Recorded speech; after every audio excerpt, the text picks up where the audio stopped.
Yes class, चलिए आज की वीडियो स्टार्ट करते हैं। आज हम पढ़ने वाले हैं कंज्यूमर प्रोटेक्शन के बारे में। कंज्यूमर प्रोटेक्शन क्या होती है, किस चीज से हमें कंज्यूमर को प्रोटेक्ट करने की जरूरत होती है, कंज्यूमर को प्रोटेक्ट करने के लिए लीगल रेमेडीज क्या हैं, क्या क्या जरूरत है कंज्यूमर को प्रोटेक्ट करने की, किस मेथड से हम कंज्यूमर को प्रोटेक्ट करते हैं, किस चीज से हमें कंज्यूमर को प्रोटेक्शन देनी है, वो सब आज की क्लास में पढ़ने वाले हैं। तो चलिए अपनी क्लास स्टार्ट करते हैं।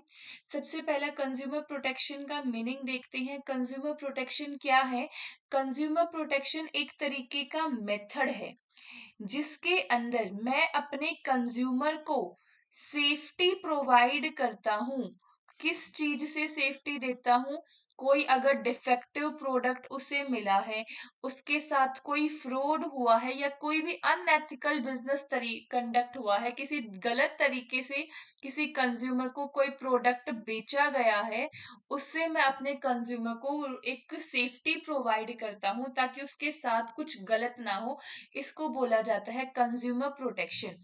कंज्यूमर प्रोटेक्शन जो है वो आपके लिए ये एंश्योर करता है कि आपको एक high quality product and services receive होगी। अगर ऐसा नहीं होता है, according to consumer protection act 2019, you can file a legal remedy, you can file a case.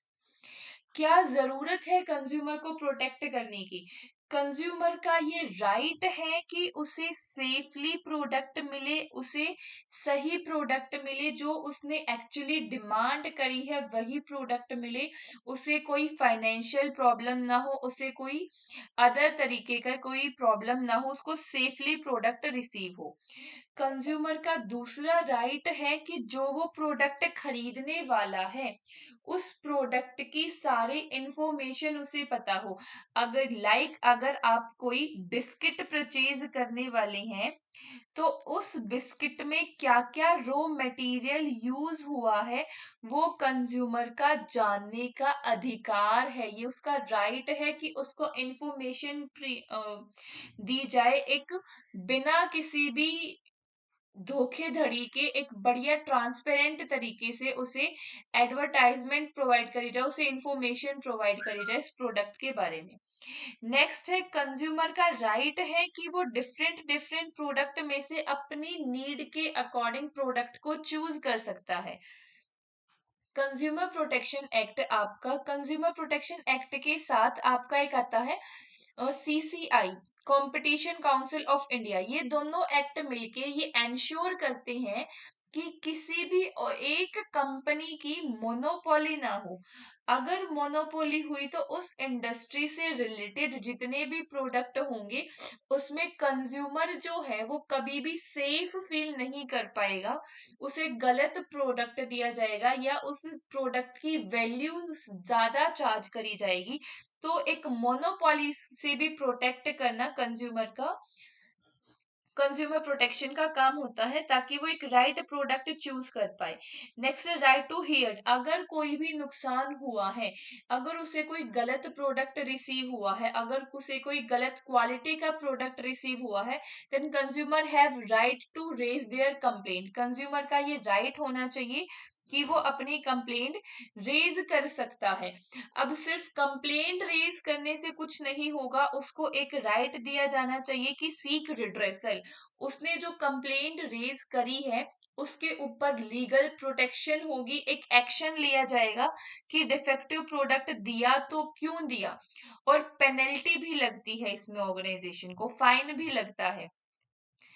Next है कंज्यूमर का राइट है कि उसको अवेयरनेस मिले, जो वो परचेज करने वाला उस प्रोडक्ट के बारे में उसे पता हो। एजुकेशन लेना कंज्यूमर का राइट होता है। इन सब के लिए हमें कंज्यूमर प्रोटेक्शन एक्ट पढ़ना होता है। क्या ये तो हमने देखा कंज्यूमर के पॉइंट ऑफ व्यू से हमारी क्या क्या जरूरतें थी। अब देखते हैं एक बिजनेस के पॉइंट ऑफ व्यू से कंज्यूमर को प्रोटेक्ट करना क्यों जरूरी है। ताकि आप अपनी एक लॉन्ग टर्म ग्रोथ सेट कर पाए।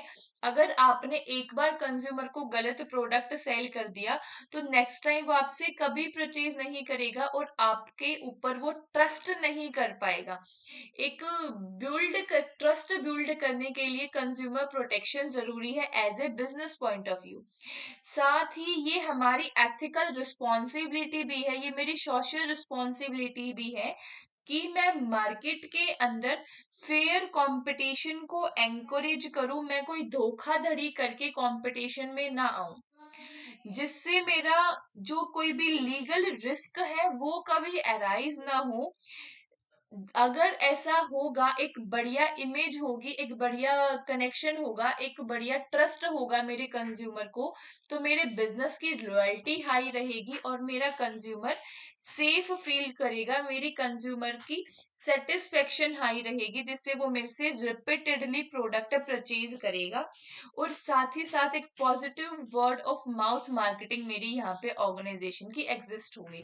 इसी के साथ इकोनॉमिक ग्रोथ होगी। अगर जितना ज्यादा मेरा प्रोडक्ट सेल होगा उतनी ही मेरी ज्यादा ग्रोथ होगी। और मेरा प्रोडक्ट सेल होगा कैसे? जब मेरे कंज्यूमर के साथ मेरा एक स्ट्रॉन्ग बॉन्ड होगा। वो बॉन्ड कभी भी फ्रॉड करके नहीं बनाया जा सकता, तो उसे एक बेटर प्रोडक्ट देके हम इस बॉन्ड को एक्सटेब्लिश कर सकते हैं। नेक्स्ट है कि कंज्यूमर प्रोटेक्शन एक्ट क्या है। कंज्यूमर प्रोटेक्शन एक्ट जो हम अभी पढ़ते हैं उसने रिप्लेस किया है पुराने कंज्यूमर प्रोटेक्शन एक्ट 1986 को। ये रिप्लेस करने की क्या जरूरत पड़ी, ये क्या इसमें क्या कुछ नया आया है, तो कुछ जो हमारे न्यू फीचर्स है कंज्यूमर प्रोटेक्शन एक्ट के वो देखते हैं। पुराने कंज्यूमर प्रोटेक्शन एक्ट में हमारे ई कॉमर्स रेगुलेशन रिलेटेड कोई भी रूल रेगुलेशंस नहीं दे रखे। कंज्यूमर प्रोटेक्शन एक्ट 2019 आपको ये एंश्योर करता है कि एज ए ऑनलाइन सेलर भी आपकी रिस्पॉन्सिबिलिटी है कि आप ट्रांसपेरेंसी से कंपटीशन में वर्क करें। नेक्स्ट है कंज्यूमर प्रोटेक्शन एक्ट 2019 के अंदर एक सेंट्रल कंज्यूमर प्रोटेक्शन अथॉरिटी बनाई गई जो कि पूरे के पूरे केस को इन्वेस्टिगेट करेगी और वहां पे अनफेयर ट्रेड प्रैक्टिसेस से आपको प्रमोट करेगी। नेक्स्ट है protection act consumer protection act 2019 के अंदर हमने ये फाइनलाइज करने की कोशिश की कि एक्चुअली में गलती किसकी है। जो ये यहाँ पे फ्रॉड हुआ है या कोई भी मिस रिप्रेजेंटेशन हुआ है, वो गलती रिटेलर की साइड से हुई है, किसी सेलर के साइड से हुई है, या मैन्युफैक्चरर ने कोई प्रोडक्ट गलत प्रोड्यूस किया, या अकाउंटेबल कौन है। फॉर एग्जाम्पल मैंने कोई भी एक बिस्किट परचेज किया, वो बिस्किट खाने की वजह से मुझे फूड पॉइजनिंग हो गई। इस केस के अंदर मेरा अकाउंटेबल पर्सन कौन है? अगर मैंने वो फूड उसके ऊपर लेबलिंग अच्छी तरीके से नहीं हुई थी कि इसके अंदर मैंने क्या क्या रॉ मटेरियल यूज किया है, तो ऑफ कोर्स मेरा मैन्युफैक्चरर की गलती है यहाँ पे। तो कंज्यूमर प्रोटेक्शन एक्ट यहाँ पे आपकी लाइबिलिटी देखता है कि अकाउंटेबिलिटी कौन है, जो ये फ्रॉड हुई है इसमें गलती किसकी है। नेक्स्ट है कंज्यूमर डिस्प्यूट रिड्रेसल मैकेनिज्म। इसके अंदर एक 3 टायर डिस्प्यूट रिड्रेसल मैकेनिज्म बनाया गया, district level, state level, national level पे जो वर्क करेगा।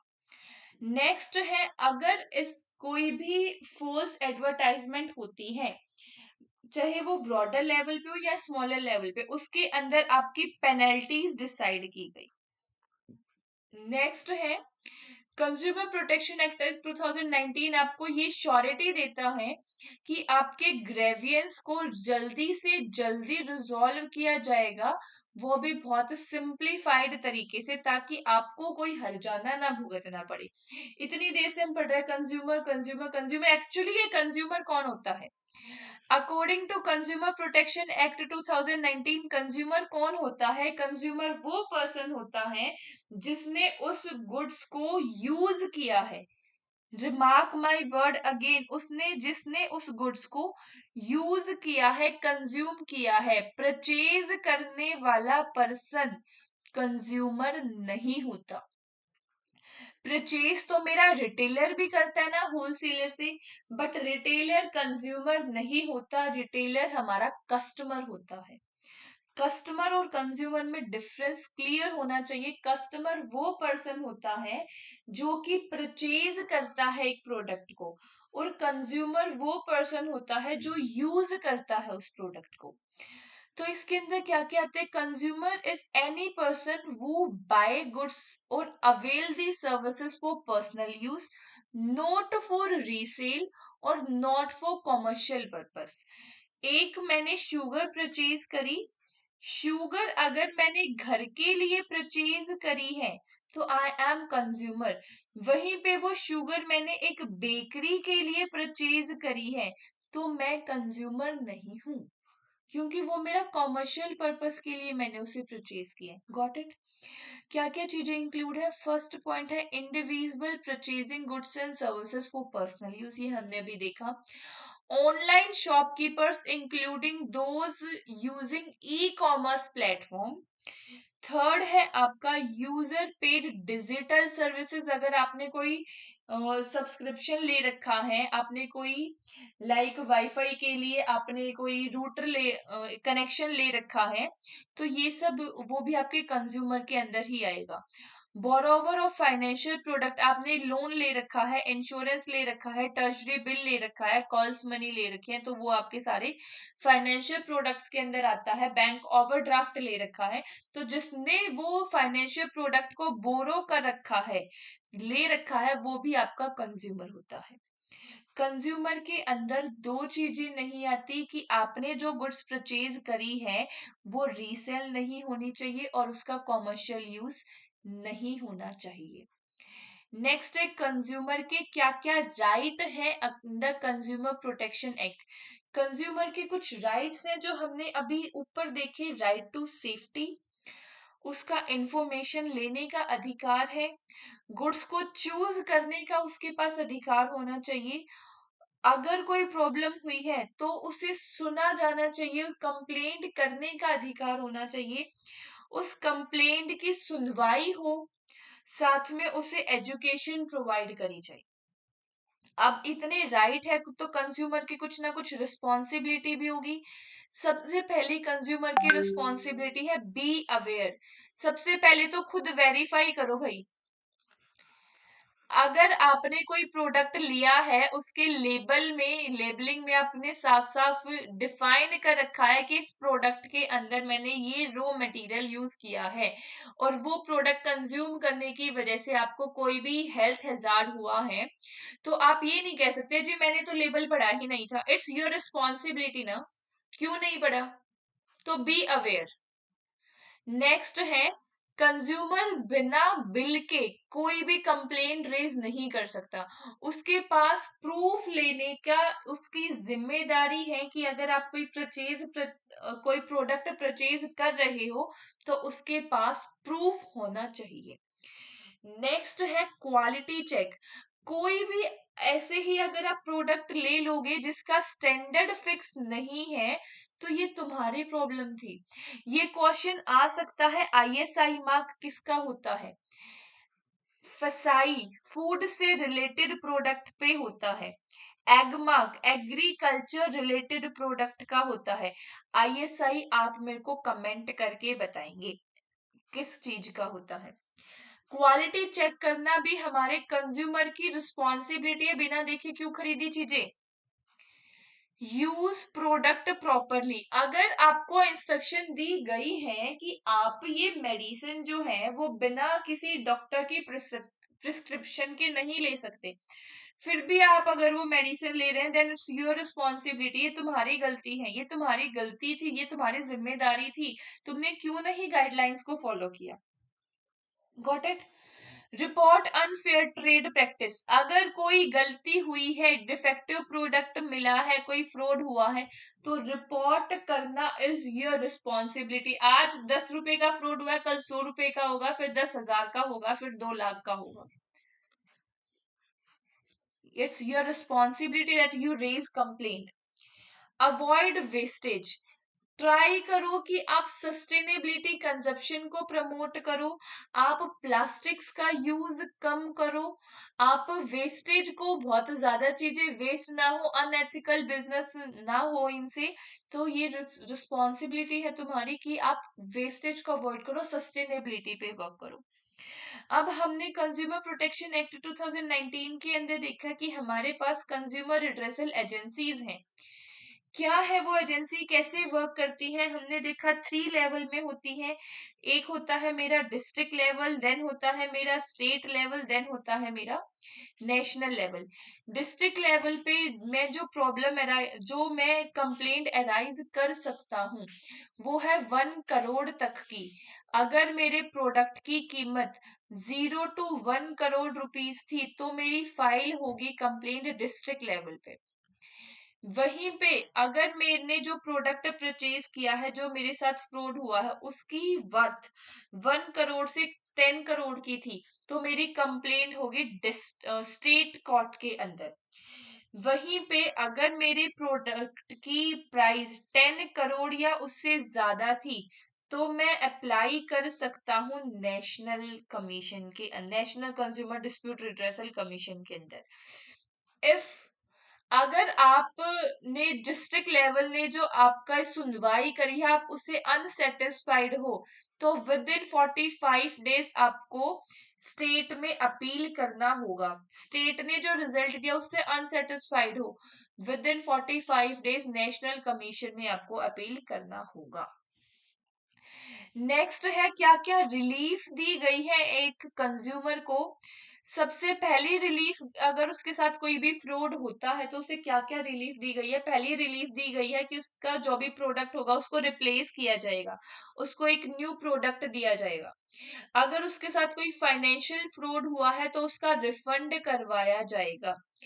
अगर उसने कोई कंपनसेशन या लॉस सफर किया है, लाइक उसने कोई खाने पीने का प्रोडक्ट लिया जिसकी वजह से वो बीमार होगा, उसको फूड पॉइजनिंग हो गया, तो उसका पूरा का पूरा खर्चा जो है वो ऑर्गेनाइजेशन उठाएगी।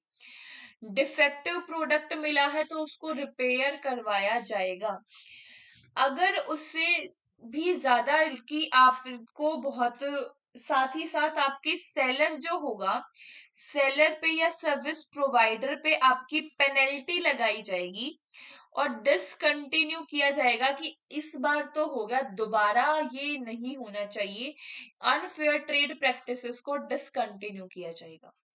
क्या काम होता है कंज्यूमर ऑर्गेनाइजेशंस का, कौन सी ऐसी ऑर्गेनाइजेशंस हैं या एनजीओ जो है वो उनका काम क्या होता है, कैसे वो कंज्यूमर को प्रोटेक्ट करती हैं। सबसे पहले कंज्यूमर ऑर्गेनाइजेशंस जो हैं, लाइक आपकी एनजीओ, नॉन गवर्नमेंट ऑर्गेनाइजेशन, उनका कंज्यूमर के प्रोटेक्शन के अकॉर्डिंग या कंज्यूमर के राइट्स के अकॉर्डिंग एक बहुत बड़ी रिस्पॉन्सिबिलिटी होती है। लाइक कंज्यूमर को अवेयरनेस प्रोवाइड करना, कंज्यूमर को एजुकेशन प्रोवाइड करना, कंज्यूमर को प्रोडक्ट्स के बारे में बताना, कंज्यूमर को उसकी राइट एंड रिस्पॉन्सिबिलिटी के बारे में बताना is the role of NGOs and consumer organisation. उन्हें लीगल असिस्टेंट प्रोवाइड करना, अगर वो इलिटरेट है, उन्हें नहीं पता कैसे कंप्लेंट फाइल करवाई जाती है, कैसे क्या क्या मैकेनिज्म है, क्या मेथड है, तो उन्हें एक लीगल असिस्टेंट प्रोवाइड करना। प्रोडक्ट की टेस्टिंग एंड रिव्यूज में हेल्प करना, अगर कोई इन्वेस्टिगेशन हुई है या हमें लगा है कि प्रोडक्ट खराब है तो उसकी टेस्टिंग एंड इन्वेस्टिगेशन में हेल्प करना। पॉलिसी एडवोकेसी, क्या क्या पॉलिसीज है कंज्यूमर के लो के अकॉर्डिंग, गवर्नमेंट ने क्या क्या रूल्स रेगुलेशन बना रखी है वो सब बता के चलना।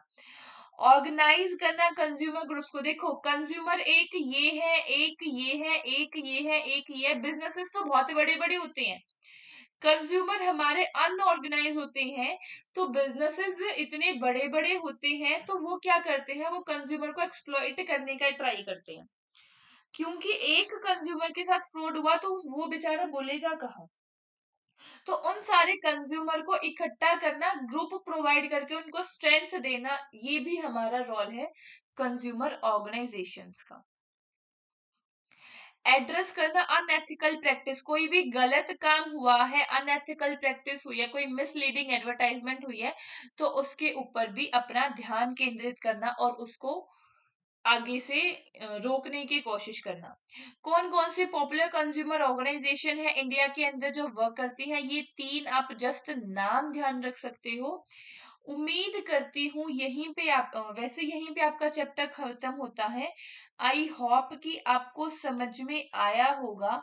अगर किसी भी बच्चे का कोई भी डाउट है तो ऑफ कोर्स आप कमेंट कर सकते हैं। मेरी तरफ से thank you so much from my side.